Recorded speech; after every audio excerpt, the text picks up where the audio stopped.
Hey guys, it's Dennis here. I'm with. What's up, guys? It's your boy Dorian. And we're here to review. Actually, you're here to review Blood and Truth. It's exclusive on the PSVR. I played the game a little bit, so I know a little bit about it.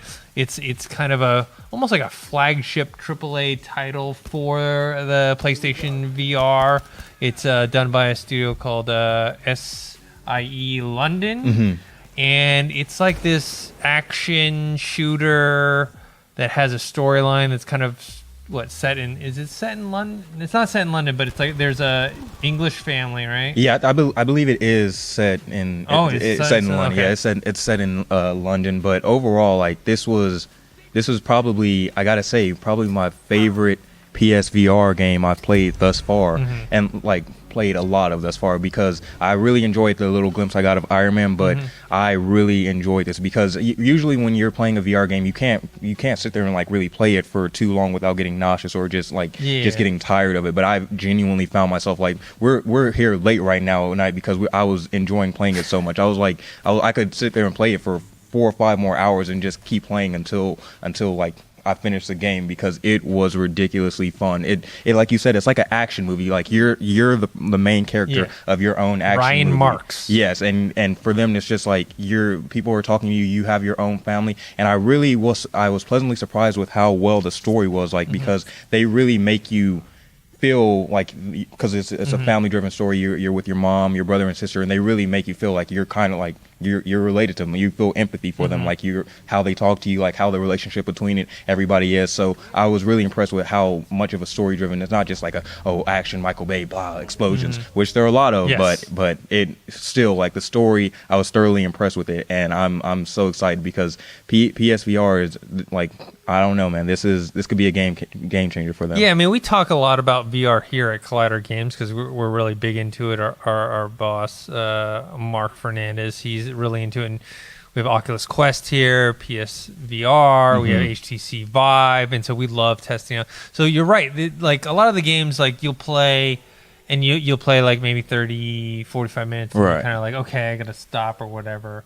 But you were kind of deep into this game where you're going, and I played a little bit as well, and the game mechanics are interesting because it's definitely a VR game, but you're not really like walking and moving around because like it's on rails. It's almost like they kind of push you along. You point, you kind of see where you want to go, and then you kind of point. It's even less than teleporting, because like teleporting in games, you kind of pick the point where you want to go. They give you options of where you can go, and then you just kind of select which way to go.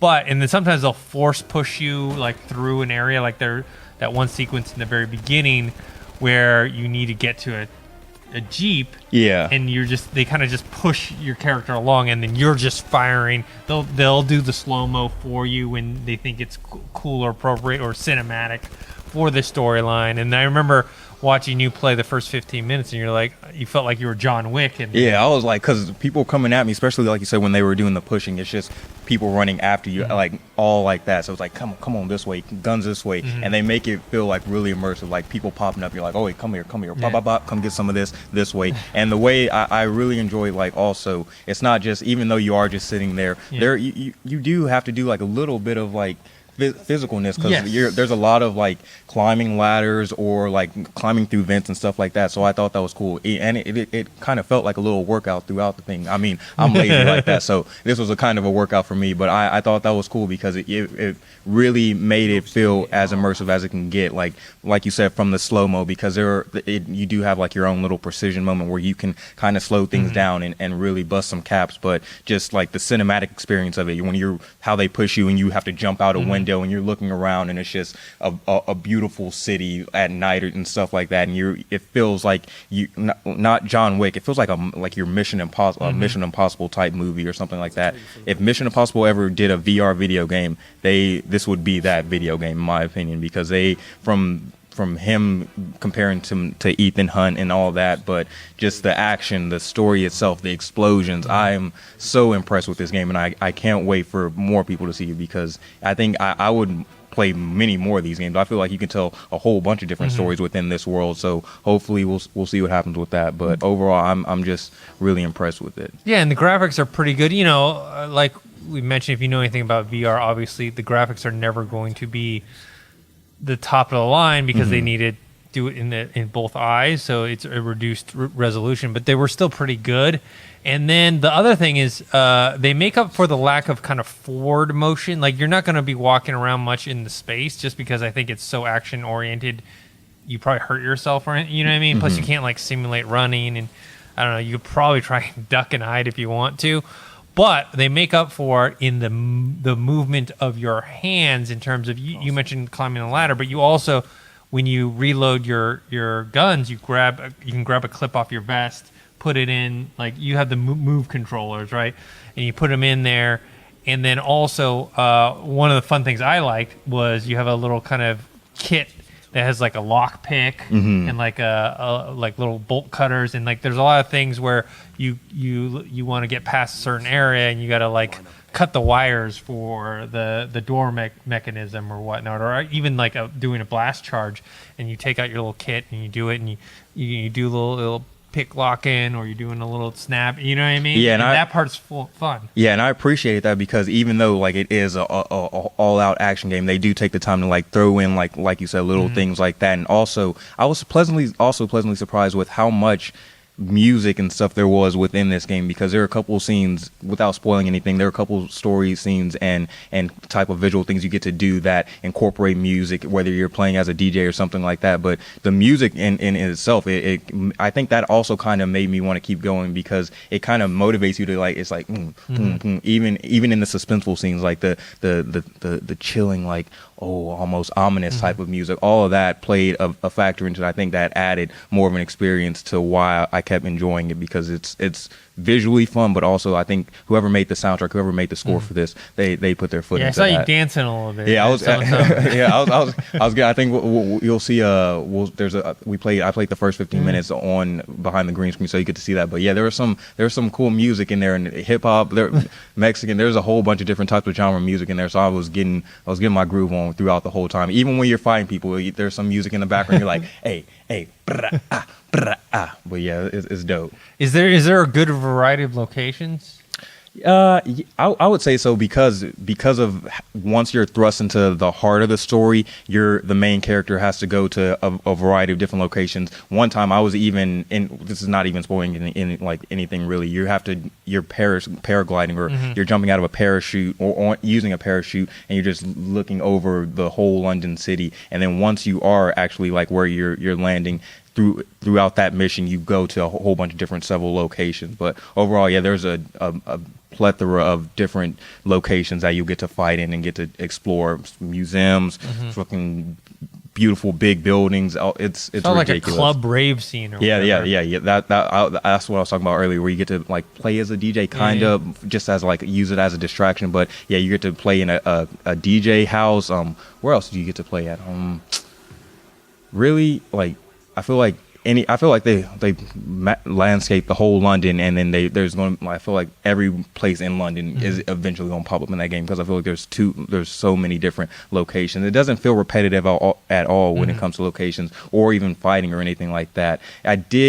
The only like minor critique, and I think it's mainly on the PSVR headset itself, is just I was having a little bit of trouble like focusing in, because sometimes it would get blurry, especially like when there's charts or something you have to read. Yeah. That was kind of hard for me at times, but besides that was like probably one of my only real critiques is the blurriness. But I don't think that has to do with Blood and Truth itself. I think it's more on the PSVR headset and your boy's hair. Like that's also a thing. We need a VR headset that is compatible with my hair, because I'm wearing this right now, but I have to take it off to actually play it, and it's a struggle. It's a lot of work. That's like me and my glasses. Like every time I want to play VR, whether it's PSVR here or Oculus Quest or HTC Vive, if I wear my glasses, it's a pain in the head. I wear my contacts every time I know I have to play.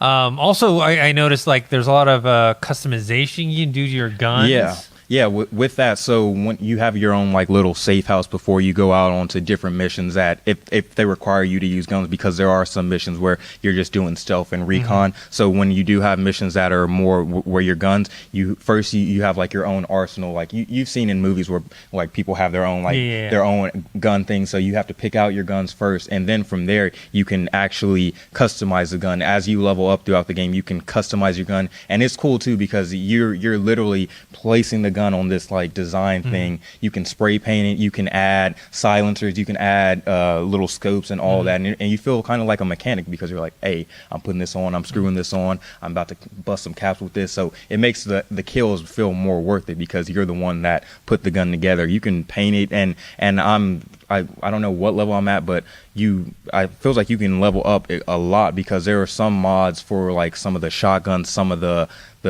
snipers that are super high level, but they're extremely powerful. And it's cool because if you ever encounter a new gun within the game and then you go back to your safe house for the next mission or so, then that's it like adds it to your roster, and then from there that's when you start customizing it. And then I thought it was cool because halfway through you're able to actually wield two guns at once, and then they kind of teach you like how to use the ammo.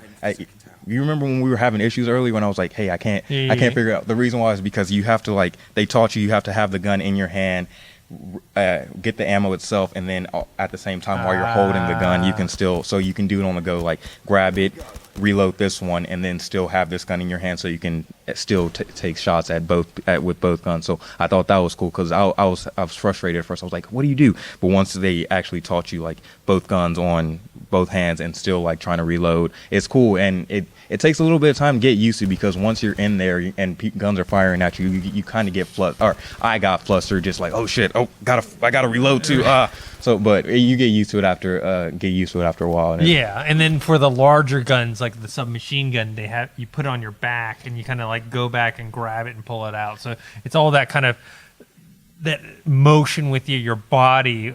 Like I said, you're not walking, but everything else is like, okay, I'm loading here, gun here, fire, pull this one, all that kind of stuff gets you. And then even with the pick locking or whatnot, just kind of makes you feel like you're this character. Yeah, I like when you see the video, I felt like I was actually the character. I was blown away. Like it makes you really get into the game and feel like you're that character acting it out or whatever. Like especially like, oh, I gotta pick this lock, let me all right, gotta be smooth with it. All right, okay, gotta look this way for an enemy,